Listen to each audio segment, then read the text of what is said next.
नमस्कार दोस्तों, मैं हूं रजत द्विवेदी और आप देख रहे हैं जेटलैब टेक टिप्स। एक ठंडी पड़ी हुई पीसी टेक की मार्केट में जहां पर एक RTX 3070 अराउंड 90-95 हजार के करीब देखने को भी नहीं मिलता, वहां पर अगर आपको आके कोई बोले कि भाई वो सेम ग्राफिक कार्ड आपको 30,000 रुपए में मिल रहा है, तो क्या आप उसका विश्वास करेंगे? इसी के बारे में थोड़ा डिटेल में बात करेंगे और आपको बताएंगे कि ये कैसे पॉसिबल है। बस आप हमारे साथ जुड़े रहिए इसी वीडियो में। आपसे मिलते हैं इस छोटे से इंट्रो के बाद।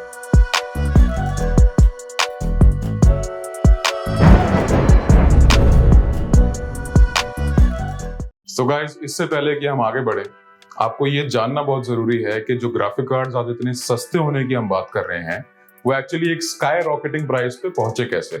और अगर मैं स्काई रॉकेटिंग की बात करूं तो वो इतने महंगे हो गए हैं ग्राफिक कार्ड्स कि शायद अगर आप आज अपनी किडनी भी बेचने पे आ जाएं तो वो ग्राफिक कार्ड्स नहीं ले पाएंगे।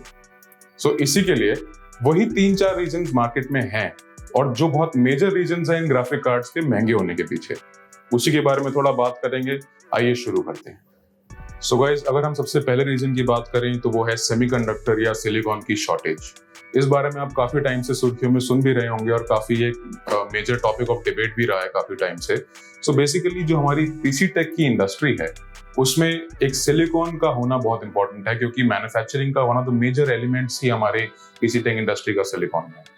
अगर प्राइसिंग की बात करें तो सिलिकॉन ने सिर्फ हमारी पीसी टेक इंडस्ट्री नहीं, एक अगर ऑटोमोबाइल इंडस्ट्री या मोबाइल फोन इंडस्ट्री की बात करें तो उन सब जगहों पर एक सिलिकॉन शॉर्टेज ने एक मेजर हिट दिया है। अगर आप देखें तो मार्जिनल इंक्रीज ऑफ प्राइसेस उनमें भी आया है। अब अगर हम बात करें कि ये सिलिकॉन शॉर्टेज एक्चुअली रहेगी कब तक, तो उसमें आप अपने दिमाग में एक चीज डाल लीजिए कि आपकी जो सिलिकॉन शॉर्टेज है वो अगले 2022 या 23 के स्टार्टिंग तक कहीं नहीं जा रही है।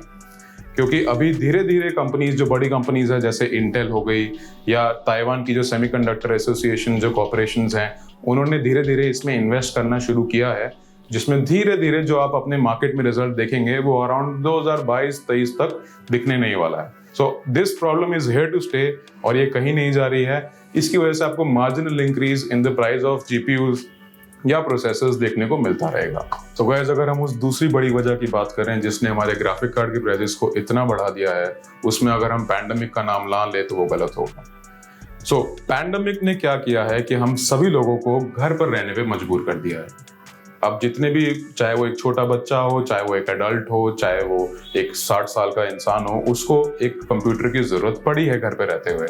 तो इस वजह से उस जो एक कंप्यूटर का main integral part graphic card माना जाता है, उस ग्राफिक कार्ड की जो डिमांड है वो बहुत ही ज्यादा बढ़ गई। अगर आप देखें तो अगर आप 2020 के फर्स्ट क्वार्टर से कंपेयर करें और अभी 2021 के फर्स्ट क्वार्टर में, there has been a 40% increase in the demand of GPUs in the market. So अगर आप देखें तो हुआ क्या कि जो वर्क फ्रॉम होम हम लोग को घर पर रहने पे मजबूर करता है, उसने जो इंडस्ट्री के लोग हैं, जो पीसी टेक इंडस्ट्री में जो मैन्युफैक्चरिंग यूनिट्स में काम करते हैं, उन लोगों को भी घर पर रहने पर मजबूर कर दिया। उस वजह से क्या हुआ कि हमारे जैसे बहुत सारे ऐसे मैन्युफैक्चरिंग यूनिट्स में काम करने वाले लोगों को घर पर बैठना पड़ गया, जिस वजह से शिपिंग और लॉजिस्टिक्स में बहुत बड़ा एक प्रॉब्लम आ गया और प्राइसेस इवेंचुअली जो आप कार्ट्रिज में पे करते हैं, जो फ्रेट में उसमें इन्वॉल्व होते हैं, वो बढ़ गए। तो गाइस, अब जो तीसरी वजह है जिस वजह से आपके ग्राफिक कार्ड के प्राइसेस इतने बड़े हैं, वो एक बहुत ही मेजर रीजन है और वो ज्यादातर इंडिया में ही देखा गया है। क्योंकि इंडिया में एक आदत है कि अगर किसी चीज के प्राइसेस बढ़ने शुरू हो जाएं तो वो चीज आप बेचनी ही छोड़ दो, छोड़ क्या दो, उस चीज को बेचना रोक दो।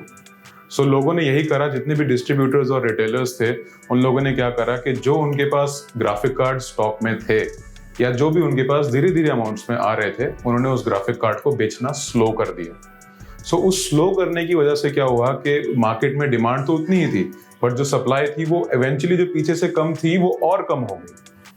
सो उससे क्या हुआ कि जो मार्केट में आपका एक 40,000 का ग्राफिक कार्ड या 30,000 का ग्राफिक कार्ड था, वो धीरे धीरे 45, 50, 55 तक पहुंचने लगा और इवेंचुअली आज वो सिचुएशन आ गई है कि इस होर्डिंग की वजह से आज वो ग्राफिक कार्ड आपको 50, 60, 70,000 का भी शायद ना मिले। सो इस रीजन को हम मान सकते हैं कि एक बहुत बड़ा रीजन है कि ग्राफिक कार्ड्स अपने MSRP, हाँ जी, ग्राफिक कार्ड्स में MSRP भी होती है, ये आप भूल गए होंगे शायद, बट ग्राफिक कार्ड्स अपने MSRP से बहुत ज्यादा प्राइस पे अब बिक रहे हैं क्योंकि इंडिया में लोगों ने होर्डिंग शुरू कर दी है और ये प्रॉब्लम कहीं जा नहीं रही है। ये भी वही प्रॉब्लम है कि धीरे धीरे इंडिया में 1-1.5 साल 2 साल जब लोगों के पेट भर जाएंगे पैसे कमा कमा के ग्राफिक कार्ड से, फिर वो धीरे धीरे अपना प्राइसेस डाउन करेंगे। दूसरी कंट्रीज में वो प्राइसेस गाइस थोड़े नीचे आने शुरू हो भी गए हैं। जो प्राइस में इंक्रीज 20-25% हुआ था वो अब शायद 10-12% और नीचे आ गया है। सो इससे आप ये मान सकते हैं कि वो ट्रेंड शायद इंडिया में भी आए। तो जो हम समझ रहे हैं कि 2021 के एंड तक शायद आपको ग्राफिक कार्ड के प्राइसेस में कुछ सुधार मिले, हालांकि वो फिर भी हाई रहेगा एमएसआरपी से, बट कुछ सुधार मिलेगा, थोड़ी राहत मिलने की हमें एक आशंका है। सो गाइस अब आते हैं उस आखिरी वजह पे जिसने हमें वीडियो बनाने के लिए मजबूर किया। जी हाँ दोस्तों, वो आखिरी वजह है माइनिंग। क्रिप्टो करेंसी माइनिंग की वजह से आज आपके जो ग्राफिक कार्ड की प्राइसेस हैं वो इतने हाई हैं कि आपको जो भी होल्डर्स हैं और जो भी रिटेलर्स हैं उनको वो मुंह बोली कीमत दे देते हैं क्रिप्टो करेंसी के जो माइनर्स हैं, क्योंकि उनको वो ग्राफिक कार्ड्स इवेंचुअली उनके काम के लिए बहुत सस्ते पड़ते हैं।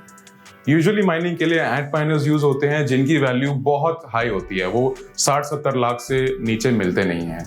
जहां तक कि आप अगर एक ग्राफिक कार्ड देखें तो एक 60-70 हज़ार का ग्राफिक कार्ड उनके काम को पूरा कर देता है। हालांकि उनको वो 6-7 ग्राफिक कार्ड्स लगा के उनका पर्पस सॉल्व करना पड़ता है, बट इवेंचुअली वो 6-7 ग्राफिक कार्ड्स ही मार्केट से अगर गायब हो जाएं तो गेमर्स के लिए बचेगा क्या। वैसे ही इतनी शॉर्टेज है और उसके ऊपर से अगर आप इतनी high quantity of graphic cards market से गायब ही कर देंगे हाई प्राइसेस में मुंह बोली कीमत में खरीद के, तो फिर गेमर्स तो फिर किसी चीज के लिए बचेगा ही नहीं। अगर हम माइनिंग की बात करें तो माइनिंग जो है वो सबसे ज्यादा दुनिया में जो माइनिंग होती है वो चाइना में होती है। अगर देखा जाए परसेंटेज की बात करें तो 25 से 30% जो माइनिंग है वो चाइना अकेले ही कर लेता है। तो अगर आप देखें तो चाइना में माइनर्स भरे हुए हैं, माइनिंग फार्म्स की कोई कमी नहीं है। बट इस कहानी में एक छोटा सा ट्विस्ट है। बेसिकली रिसेंटली क्या किया चाइना ने, उनकी फाइनेंशियल थोड़ी अप डाउन्स की वजह से उनको माइनिंग और क्रिप्टो करेंसी को बैन करना पड़ा। तो जितने भी वो 25-30% दुनिया के माइनर्स थे उनको अपने फार्म्स को बेचना पड़ा, या बहुत ही एक आप सोच सकते हैं कि कंसोलिडेट करना पड़ा उन सारे के सारे फार्म्स को। सो उससे क्या हुआ कि जितने भी ये जो भी फार्म्स कंसोलिडेट हुए और ये रिग्स जब ये खाली हुई तो उसमें से एक सोने की मुर्गी ने एक अंडा दिया, और वो अंडा है ग्राफिक कार्ड्स का। सो हुआ क्या कि जो ग्राफिक कार्ड्स थे ये सेकेंड हैंड मार्केट में वापस बिकने शुरू हो गए।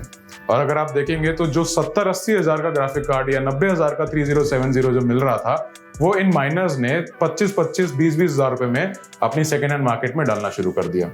सो अगर आप देख सकते हैं अपनी स्क्रीन पर, ये एक अलीबाबा एक्सप्रेस या alibaba.com नाम की एक वेबसाइट, चाइना की बहुत फेमस वेबसाइट है जहां पर सेकेंड हैंड प्रोडक्ट्स भी बिकते हैं। उस पर अगर आप देखेंगे तो एक नॉर्मल 3070 या 3000 सीरीज का ग्राफिक कार्ड 20-25-30 हज़ार की रेंज में आपको मिल रहा है। सो इन्हीं ग्राफिक कार्ड्स को आप यूज करके अपनी जो भी आपकी पॉसिबल जो आपके रिग में आप लगाना चाहते हैं, गेमिंग पीसी बनाना चाहते हैं, वो यूज कर सकते हैं। ये ग्राफिक कार्ड्स मैं आपको बता दूं कि ये माइनर्स ने बहुत एक्सटेंसिवली यूज करे होते हैं, पूरे थ्रेशोल्ड पे रन हो रखे होते हैं, और इन ग्राफिक कार्ड्स को 24/7 चलाया जाता है ताकि मैक्सिमम आउटपुट निकाला जा सके। सो अगर आप ये ग्राफिक कार्ड्स लेने की सोच रहे हो तो इसके बारे में थोड़ा सा आप सोच लेना, क्योंकि क्या होगा कि ये ग्राफिक कार्ड्स पूरे एक्सटेंसिवली एक्सप्लॉइटेड रहते हैं। इनमें कोई भी ग्राफिक कार्ड ऐसा भी हो सकता है कि 2 महीने में खराब हो जाए, और अगर आपकी किस्मत बहुत अच्छी है तो शायद 1-2 साल भी कोई दिक्कत ना आए।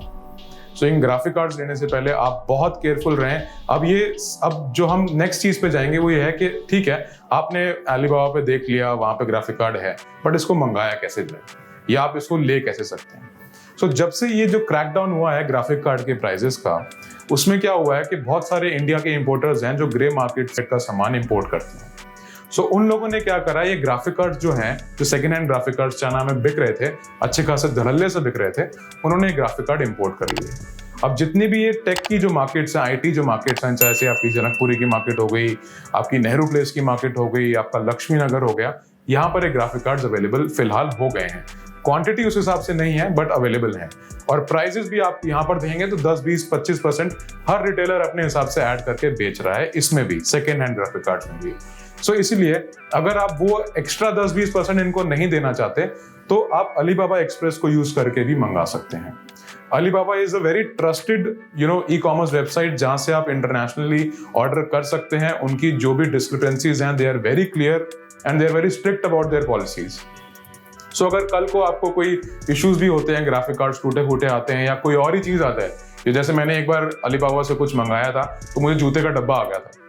मैंने एक्चुअली एक प्रोसेसर वहां से मंगाया था तो मेरे को उसके अंदर जूते का डब्बा मिल गया था पैकेजिंग के अंदर। तो मैंने उसकी फोटो खींची, उनको बताया, with in may be 10 days मुझे वहां से रिफंड आ गया। सो they have a very clear and very good system of actually managing their customers.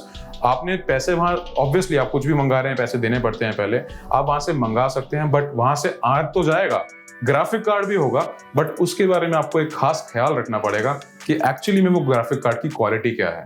एक शक्ल देख के ग्राफिक कार्ड की आप नहीं बता सकते कि आपकी पीसी में वो कितना लंबा चलने वाला है। सो इसीलिए उस चीज के लिए खास ख्याल रखना। 25-30 हजार की रेंज में आपको सेकेंड हैंड ग्राफिक कार्ड एक 12 GB का या 30-35 हजार तक भी जा सकते हैं आप। 12 GB का मिल जाएगा, 3070 या 3080 भी हो सकता है मिल जाए, क्योंकि 3080 से थोड़ा एनवीडिया ने अपने सिस्टम को थोड़ा चेंज कर दिया है। हैश रेट की जो लिमिटेशन है वो एक उन्होंने बेंचमार्क डाल दिया है कि उससे ऊपर नहीं निकलेगा, तो शायद वो जो ग्राफिक कार्ड्स हैं वो माइनर्स इतने यूज ना कर पाए। सो इसी के साथ दोस्तों इस वीडियो को एंड करते हैं। आप ऐसे ही पीसी और टेक की दुनिया के बारे में जानने के लिए हमें प्लीज हमारे यूट्यूब चैनल पे सब्सक्राइब कीजिए, and we are thriving for your likes and comments. Please like and comment our video as much as possible, and we need your support. Thank you so much guys. Goodbye and take care.